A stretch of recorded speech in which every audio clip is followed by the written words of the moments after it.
A paz do Senhor Jesus, estamos iniciando mais um Instantes Finais, a sua aula de profecia e de escatologia bíblica no seu lar. Eu quero mais uma vez agradecer por sua audiência, a você que acompanha a nossa programação pela TV ou pela internet.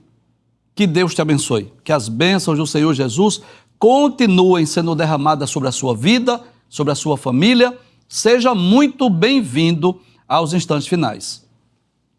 Eu quero agradecer a você por sua audiência, agradecer por suas orações, a você que tem enviado a sua mensagem para nós. Diariamente temos recebido muitas mensagens. São críticas, elogios, sugestões, opiniões, dúvidas. Se porventura você enviou para nós uma mensagem que ainda não foi lida, uma pergunta que não foi respondida, por favor, queira nos reenviar mais uma vez. O número está aparecendo aqui na sua tela, é o 994661010.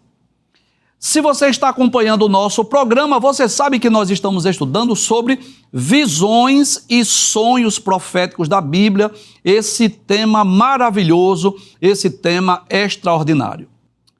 Quando nós lemos a Bíblia Sagrada, nós vamos perceber que Deus se utilizou de várias formas, várias maneiras para falar com o seu povo. Deus muitas vezes falou através de sonhos, visões, profecias, falou muitas vezes através de teofanias e principalmente através das Sagradas Escrituras.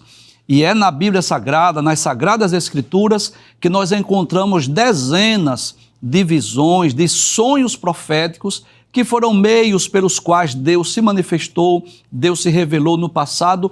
E eu torno a dizer mais uma vez que Deus continua falando também através de sonhos e também de visões. Nos programas anteriores, nós estudamos sobre o seguinte tema: a visão de um cesto de frutos, não é, que foi do profeta Amós. Esse cesto de frutos do verão representava o fim do reino do norte, de Israel, que foram levados pela Síria. Aquele texto que Deus disse que viria um tempo que eles sentiriam fome, não fome de pão, e sede, não sede de água, mas de ouvir a palavra do Senhor. Nós já explicamos esse programa aí, esse tema, essa visão, e já está disponível no YouTube. E também, no programa anterior, nós demos início a uma série de visões que estão lá no livro de Zacarias. Nós estudamos essa primeira visão, que é a visão de cavalos, homens que aparecem na visão, como se estivessem percorrendo a terra, e a terra estava em paz, mas Deus diz a Zacarias que os seus olhos estavam voltados agora para Jerusalém. Esse tema, essa visão, traz uma promessa de restauração para o povo de Judá, para o povo de Jerusalém. Hoje nós estudaremos o seguinte tema: a segunda visão de Zacarias, onde aparecem 4 chifres e 4 ferreiros. Essa visão está baseada no capítulo 1, os versículos de número 18 até o versículo de número 21, é o texto que nós vamos estudar. Vamos ler a introdução da nossa aula. Nós dizemos assim: em Zacarias capítulo 1, versículos 18 a 21, o profeta Zacarias recebe a segunda visão do Senhor. O profeta relata uma visão na qual contempla 4 chifres, símbolos de poder e força, que representam as nações que dispersaram e oprimiram Judá, Israel e Jerusalém. Esses chifres expressam o domínio hostil que trouxe sofrimento e humilhação ao povo de Deus. Em seguida, o profeta vê 4 ferreiros, figuras levantadas por Deus para combater e destruir aqueles chifres opressores. Os ferreiros simbolizam instrumentos divinos de juízo, preparado para enfraquecer e derrubar o poder das nações inimigas. Assim, a visão transmite ao povo a mensagem de que, apesar da opressão sofrida, o Senhor não está indiferente. Ele se levanta em defesa de seu povo e tem recursos para reverter o cenário de derrota. A cena, portanto, é uma promessa de restauração, demonstrando que o poder dos inimigos é limitado e que a justiça divina prevalecerá em favor de Jerusalém, como veremos a seguir. Muito bem, vamos então ler o texto bíblico, vamos ver o que diz a palavra de Deus, capítulo 1, versículo 18 e 19, do livro de Zacarias diz assim: levantei os olhos e vi, e eis 4 chifres. Bem, antes de nós darmos continuidade ao texto, eu gostaria de falar sobre chifre. Há uma simbologia na Bíblia para representar os chifres. O que é que os chifres representam? O que é que os chifres simbolizam? Bem, os chifres simbolizam força, poder, domínio. Pode estar se referindo a reis, a impérios. Por exemplo, vamos ler a Bíblia Sagrada. Se você está com a sua Bíblia, eu gostaria que você abrisse a sua Bíblia e lesse comigo, por exemplo, o capítulo 7 do livro de Daniel. Naquelas visões de Daniel, aquela visão dos animais simbólicos, lembram disso? Onde Daniel viu um leão com asas de águia, ele viu um urso com 3 costelas entre os dentes, ele viu também o terceiro animal, que era um leopardo com 4 cabeças e 4 asas, e ele viu também um animal terrível, espantoso e muito forte. Capítulo de número 7, versículo de número 7 diz assim: depois disso, eu continuava olhando nas visões da noite, e eis aqui o 4º animal, terrível e espantoso e muito forte, o qual tinha dentes grandes de ferro. Ele devorava e fazia em pedaços, e pisava aos pés o que sobejava. Era diferente de todos os animais que apareceram antes dele, e tinha 10 pontas ou 10 chifres.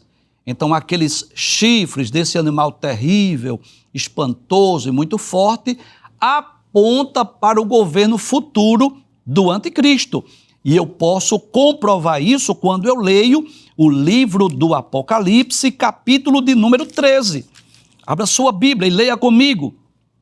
Capítulo 13, versículo 1 diz: e eu pus-me sobre a areia do mar, e vi subir do mar uma besta que tinha 7 cabeças e 10 chifres. Então, esses chifres podem representar aqui reis, podem representar aqui imperadores, pessoas importantes, líder talvez de blocos econômicos. Então, o chifre na Bíblia fala de domínio, fala de poder, fala de autoridade. Há ainda outro texto interessante que nós estudamos em programas anteriores, que está no capítulo 8 do livro de Daniel. Você lembra disso? Que Daniel viu um carneiro, olha que coisa interessante, e o carneiro tinha 2 pontas, 2 chifres. Mas Daniel viu também um bode, só que o bode só tinha um chifre no meio dos olhos. Então, quem eram os 2 chifres do carneiro? Ciro e Dario. Quem era o chifre do bode? Alexandre o Grande. Capítulo 8 de Daniel, versículo de número 3, diz: e levantei os meus olhos e vi, e eis que um carneiro estava diante do rio, o qual tinha 2 pontas, que pode falar também dos medos e dos persas, ou de Ciro e Dario. No capítulo de número 8, versículo 5 diz: e estando eu considerando, eis que um bode vinha do ocidente sobre toda a terra, mas sem tocar no chão, e aquele bode tinha uma ponta notável entre os olhos. Aquela ponta notável, quem é, professor? É exatamente Alexandre o Grande. E quem é que explica isso? É o próprio anjo Gabriel. Capítulo 8 de Daniel, versículo 20, ele diz: aquele carneiro que viste com 2 pontas são os reis da Média e da Pérsia, mas o bode peludo é o rei da Grécia, e a ponta grande que tinha entre os olhos é o rei primeiro.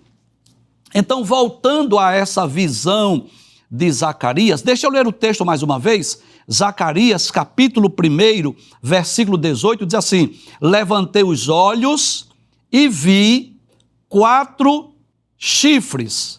Isso, levantei os olhos e vi, eis 4 chifres. Então, professor, o que são esses chifres? Fala de poderio, fala de impérios, fala de povos que subjugaram o povo de Deus. Aí, diz o profeta, perguntei ao anjo que falava comigo: o que é isto? Como que diz assim? O que é que representam esses chifres? Ele me respondeu: são os chifres que dispersaram Judá, Israel e Jerusalém. Então eu posso dizer que esses chifres falam de grandes impérios que dispersaram o povo de Judá e o povo de Jerusalém. E, para ser sincero e honesto, existem várias interpretações acerca de quem são esses chifres, não é assim? Porém, comumente, os escritores, os teólogos, os intérpretes das profecias bíblicas dizem que são a Assíria, a Babilônia, a Média e a Pérsia.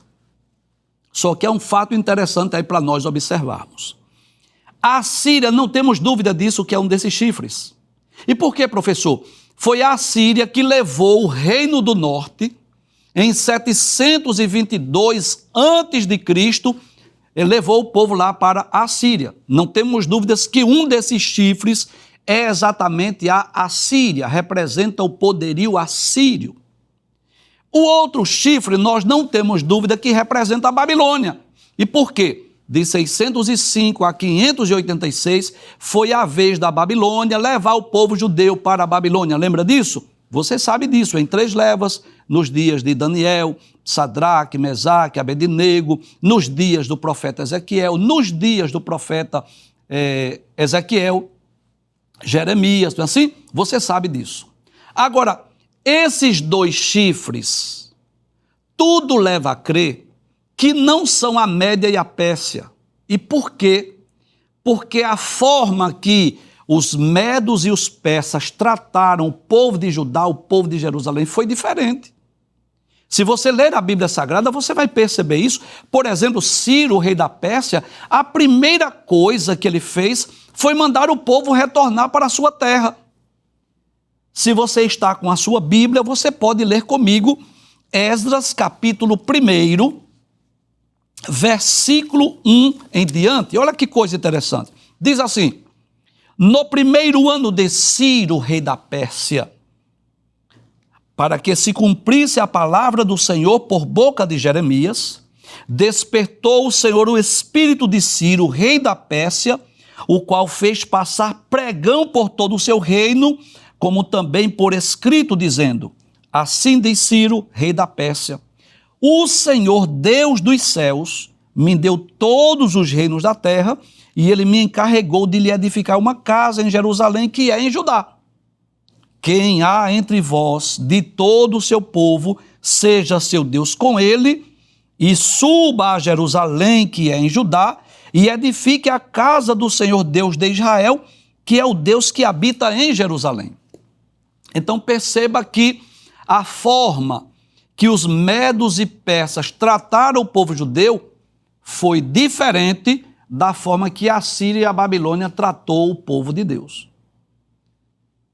Inclusive, algumas histórias belíssimas da Bíblia, como a história, por exemplo, da rainha Esther, a história de Esdras, de Neemias, ocorreram exatamente durante o domínio persa. Então, os persas permitiram que os judeus voltassem para a sua pátria e até edificassem Jerusalém, como ocorreu nos dias de Neemias. Então eu prefiro acreditar que esses 4 chifres, em vez de representarem a Síria, Babilônia, os medos e os persas, eles representem exatamente impérios futuros. Eu estou dizendo futuro do tempo de Zacarias, que teve a visão, não o tempo futuro para nós. E quem foram esses 2 impérios? Exatamente a Grécia e Roma, que esses 2 povos também foram opressores com o povo de Deus. Nós já falamos aqui sobre Alexandre o Grande, que ele morreu cedo, morreu jovem, aos 33 anos de idade, e ele não deixou sucessor no seu trono. E o seu grande e vasto império grego foi dividido para 4 de seus generais.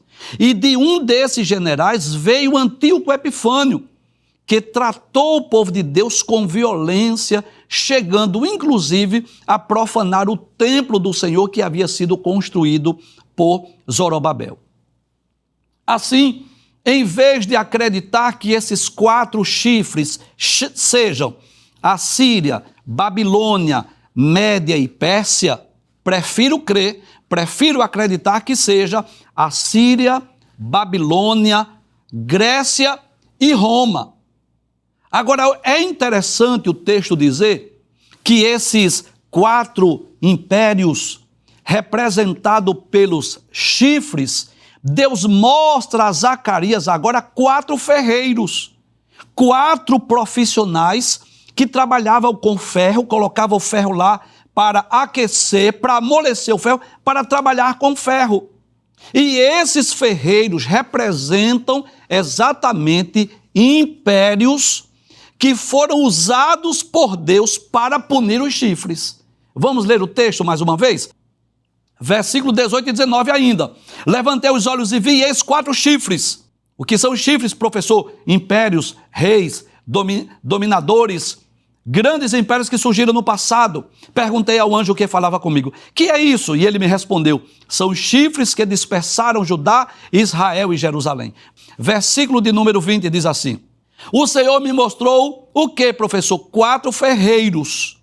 Agora, o profeta Zacarias estava vendo 4 ferreiros, 4 homens, 4 profissionais trabalhando com ferro. Então perguntei, o que é que eles vêm fazer? O que é que eles estão fazendo? Ele respondeu, aqueles são os chifres que dispersaram Judá de maneira que ninguém pôde levantar a cabeça. Versículo 21, diz assim, mas estes ferreiros vieram para os amedrontar, para derrubar os chifres das nações que levantaram seu poder contra a terra de Judá para a espalhar. Ou seja, esses ferreiros, na verdade, quem são? São instrumentos de Deus. E eu diria que instrumentos para quê? Para juízo. Traz a tela, por favor. E o que é que nós podemos aprender aí? É que, embora Deus tenha permitido que esses grandes impérios dominassem, subjugassem, espalhassem o povo de Deus, mas no tempo oportuno, Deus exerceu o juízo, Deus os puniu. Você lembra do profeta Abacuque, que nós já falamos aqui? Abacuque é aquele profeta que dialogava com Deus, que olhava as injustiças sociais, que olhava o que estava ocorrendo em Judá, e ele pergunta a Deus, será que tu não está vendo que a lei se afrouxa, a sentença nunca sai? Aí Deus disse, não, tem calma, eu vou levantar aqui os caldeus. Aí o profeta não entendeu. Tu és puro de olhos, tu és santo, como é que tu vais levantar o ímpio para castigar o justo? Deus disse ao profeta Abacuque, no tempo oportuno, eu também vou punir a Babilônia. Isso nos mostra que acima desses governos, acima desses impérios, acima desses povos, há um Deus no céu que é Senhor, que é soberano, que é absoluto e que no seu tempo oportuno ele castiga essas nações opressoras. É bem verdade que muitas vezes esses chifres, esses povos, esses impérios, muitas vezes foram usados pelo próprio Deus para quê? Para punir, para castigar Israel, para castigar Judá, por conta dos seus muitos pecados.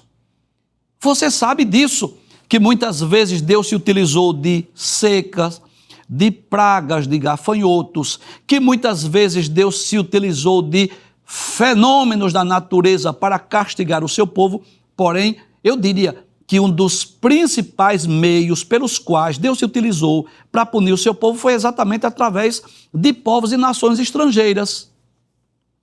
Se você lê o livro do Juízes, você percebe isso, que aqueles povos que subjugaram o povo de Deus, na verdade eram instrumentos de punição.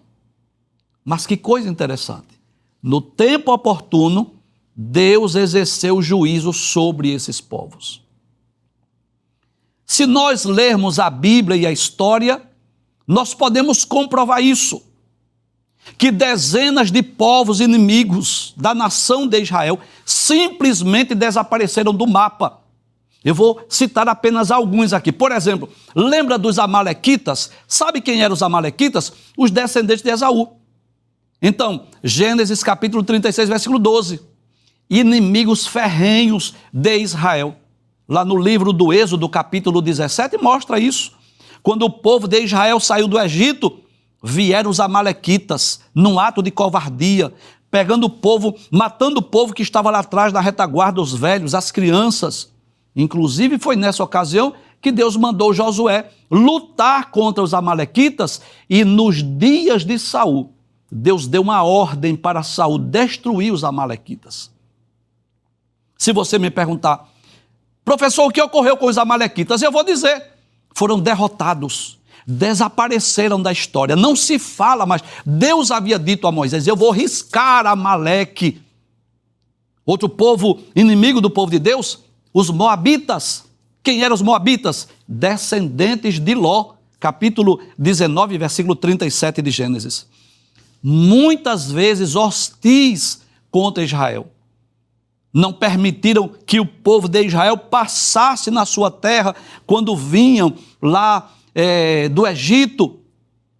E como nação organizada, esse povo também deixou de existir, ou seja, foram punidos, castigados. Outros povos, amonitas. Quem eram os amonitas? Descendentes de Ló. Tanto amonitas como moabitas. Eram adoradores de Moloque, eram inimigos de Israel. Também desapareceram como povo identificado, né? Os edomitas, que eram também descendentes de Esaú, muitas vezes atacaram Judá, atacaram Israel. Inclusive o livro de Obadias foi escrito para falar da destruição desse povo. Foram derrotados, desapareceram como nação. E os filisteus? Você lembra dos filisteus? Quem não se lembra dos filisteus que muitas vezes atacaram Israel? Inimigo ferrenho do povo de Israel, que habitavam a costa sudoeste de Canaã. Inimigos clássicos de Israel nos dias de Sansão, nos dias de Saul, nos dias de Davi.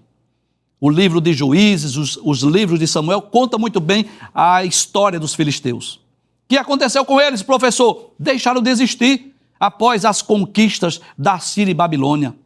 E os midianitas, que eram descendentes de Abraão com Quetura, conforme Gênesis capítulo 25, versículo 2, que oprimiram Israel nos dias de Gideão, também não sobreviveram como um povo organizado. E os cananeus, que eram aqueles povos que habitavam em Canaã antes da conquista de Josué, que resistiram, né, à entrada de Israel na terra prometida. Se você me perguntar, o que ocorreu com eles, professor? Foram derrotados, deixaram de existir como povos independentes. Então, a história nos mostra isso, que essas nações inimigas de Israel, que muitas vezes lutaram, pelejaram, tentaram exterminar o povo de Israel, sabe o que aconteceu? Eles é quem foram destruídos. Foram eles que deixaram de existir. Muitas vezes se uniram para pelejar contra a nação de Israel, e sabe o que aconteceu? Eles deixaram de existir e Israel continua a sua marcha, continua a sua trajetória. Mas sabe o que é interessante? É que não foram apenas povos e nações inimigas de Israel que deixaram de existir. Os grandes impérios mundiais deixaram de existir. Por exemplo, a Síria, que destruiu Israel, que levou o reino do norte para a sua terra, foi conquistada pela Babilônia. O que dizer da Babilônia, que destruiu Judá de 605 a 586, Nabucodonosor, assim, Belsazar, Nabonido, o que aconteceu? Babilônia foi conquistada pela Pérsia. E o que falar do Império Persa, esse grande e poderoso império nos dias de Ester, de Esdras, de Neemias? Caiu diante de Alexandre o Grande. O Império Grego perseguiu, né, esse povo dos medos e dos persas e os venceu. E o que foi que aconteceu depois com o Império Grego, que perseguiu Israel no período dos Macabeus? Caíram diante de Roma. Bem, Roma, para ser sincero, não deixou de existir. O grande Império Romano durou até 1453. E muitos estudiosos dizem isso, né? Entendem que Roma não sumiu completamente como os demais povos, mas se fragmentou, se transformou em outras nações. Itália, França, Espanha, mas não tem mais aquele poder ou aquela influência dos tempos bíblicos. Já não se fala mais dos Césares, dos imperadores romanos que subjugaram povos e nações. Podemos dizer então que esses 4 ferreiros representam instrumentos divinos de juízo e de libertação, que muitas vezes foram levantados por Deus para destruir potências que oprimiram Israel. E assim como o chifre simboliza uma força destrutiva, para ser sincero e honesto, muitas vezes usado pelo próprio Deus para punir a nação de Israel, o ferreiro simboliza aquele que forja e quebra armas, impérios e nações. A visão dos chifres e dos ferreiros nos ensina grandes lições. Eu gostaria de enumerar aqui ao menos 5 lições que nós podemos extrair desses poucos versículos da segunda visão do profeta Zacarias, dos 4 chifres e 4 ferreiros. Primeira lição que eu quero extrair é que os inimigos do povo de Deus são reais, mas não são reais apenas, eles são poderosos. Chifre fala de quê? De reino, de força, de poder, de domínio. Fala de grandes impérios que ocorreram, que surgiram no passado. E assim como aconteceu no passado, eu posso dizer que ainda hoje o povo de Deus, o povo de Israel, enfrenta opositores espirituais, sociais, questões políticas, religiosas e até questões internas. Não podemos ignorar a realidade da luta para destruir o povo de Deus. E eu estou me referindo agora a Israel. Não estou falando nesse momento de igreja, apesar da igreja também ser o povo de Deus. Então, o povo de Deus sempre enfrentará inimigos. Desde os tempos antigos, desde os tempos passados, que o povo judeu, que a nação de Israel enfrentam oposições, povos, nações, reinos, impérios que se levantaram para destruir. E não tenham dúvida disso. Isso não é uma questão política ou ideológica apenas, mas acima de tudo é espiritual. Porque o mais interessado em destruir a nação de Israel é o príncipe das trevas, que quer frustrar os propósitos divinos. Ninguém tenha dúvida disso. Esse ódio contra Israel, esse ódio das nações contra o judeu, isso não é só uma questão política, religiosa ou ideológica, isso é espiritual. Satanás, o príncipe das trevas, tem influenciado povos e nações para lutar, pelejar contra o povo de Deus. Mas a segunda lição que eu aprendo dessa visão do profeta Zacarias é que nenhum poder contra o povo de Deus é absoluto. Os chifres parecem invencíveis. Parece ser uma força invencível. Mas Deus envia seus ferreiros para quebrá-los. Quem diria que a Síria seria vencida? Quem diria que a Babilônia seria subjugada? Quem diria que o poderio do Império Grego, do Império Romano, deixaria de existir? Mas eles deixaram de existir. O que é que eu aprendo? Que esses grandes impérios surgiram na história, tiveram o seu momento de ápice, de apogeu, mas no tempo certo eles foram vencidos, eles foram destruídos. Deus não está alheio ao sofrimento do seu povo. Aqueles que lutam, aqueles que perseguem, Deus está atento a cada investida contra o seu povo. A terceira lição que eu aprendo é que Deus levanta instrumentos adequados para cada batalha. O ferreiro tem a ferramenta própria para dobrar, quebrar o metal. Deus levanta pessoas, circunstâncias e nações para cumprir os seus eternos propósitos. Quando Ele quer, Ele manda um anjo, como o anjo que destruiu 185 mil soldados do exército lá de Senaqueribe. Quando Deus quer, Deus manda os tocadores tocar e enaltecer a majestade santa, e os inimigos guerreiam entre si. E quando Deus quer, Deus usa uma nação mais poderosa para lutar e vencer aquele chifre, aquele poder, aquele poderio, aquele grande império. Posso dizer, sem medo de errar, que Deus tem as suas formas de punir e de castigar os inimigos do seu povo. Em quarto lugar, eu aprendo que para cada chifre, Deus já preparou um ferreiro.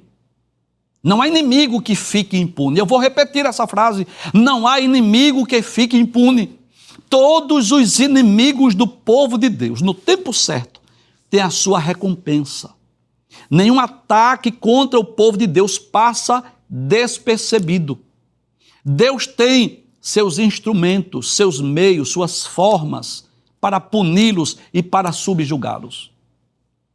Enquanto o povo de Deus estiver na terra, e agora eu falo de Israel e da igreja, surgirão inimigos, surgirão batalhas, surgirão investidas, vão surgir as investidas, as batalhas, as guerras, mas para cada chifre, cada poder, cada potência, Deus tem um ferreiro certo, uma forma, um meio, um modo de punir, de castigar.